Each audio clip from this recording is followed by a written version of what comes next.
The 2022 Bentley Flying Spur Hybrid is cleaner than the V8. Bentley's combustion age is coming to an end.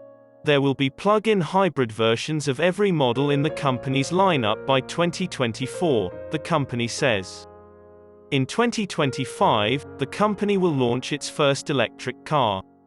By 2030, the company says it will have made its last gas-powered engine of any kind.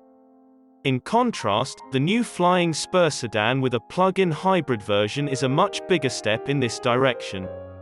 The 2019 Bentayga Hybrid was just the first step in this direction.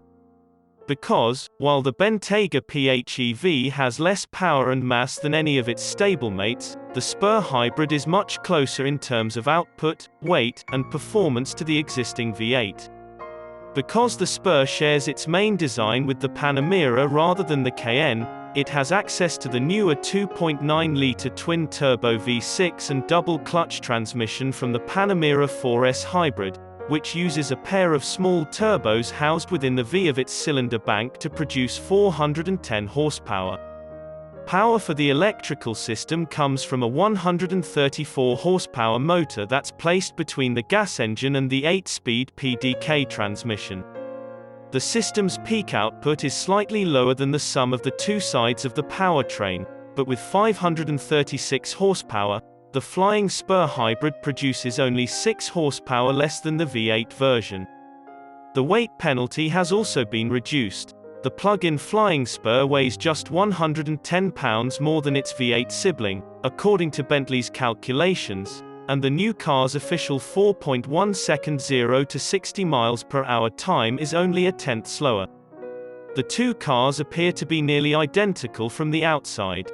Only the most observant will notice the telltale details: a second fuel filler cap on the car's left side to disguise the charging port and tiny, hybrid emblems at the base of the fenders.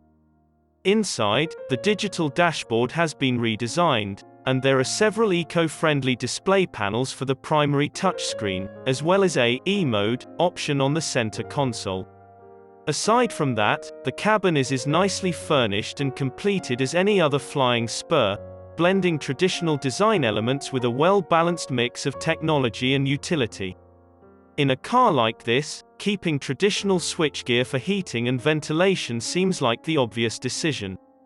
Electrification is a good fit for the Flying Spur, especially at city speeds.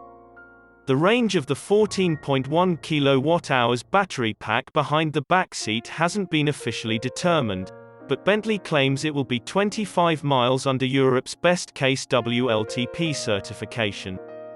The Spur Hybrid powered itself nearly silently down surface streets on a test route that began in Beverly Hills, supposedly the most Bentley-rich section of the United States. The business claims cabin noise is half that of the V8. In truth, it is almost unnervingly silent. Despite the fact that the Flying Spur starts in EV mode, it is unlikely to stay there for long. That's because anything more than a little tap on the accelerator activates the V6 and converts the car to its mixed hybrid mode. Pedal resistance doesn't tell you when this is going to happen. You have to check the power flow meter built into the rev counter display to see when the e-motor is giving its all. Combustion power enters nearly imperceptibly at low speeds. Nevertheless, there is a visible lag when pushing for fast acceleration when running electrically, such as making a short-notice passing maneuver. At low speeds, the brakes had a tendency to grab, which made it difficult to achieve the kind of subtle braking that is the goal of many professional drivers. The hybrid feels remarkably quick when the V6 and the motor work together, albeit the engine's quiet exhaust note lacks the exciting soundscape of the snarling V8 and W12 models.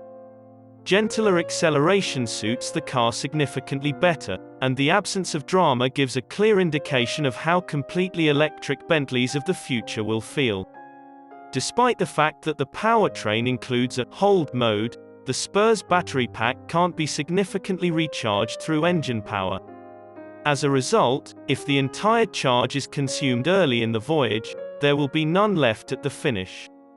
To make the most economical use of the car's electrical capacity, Bentley says it will prioritize its use at lower speeds and in metropolitan areas if a destination is pre-programmed into the onboard navigation system. A fast charger takes about 2.5 hours to fully recharge the battery.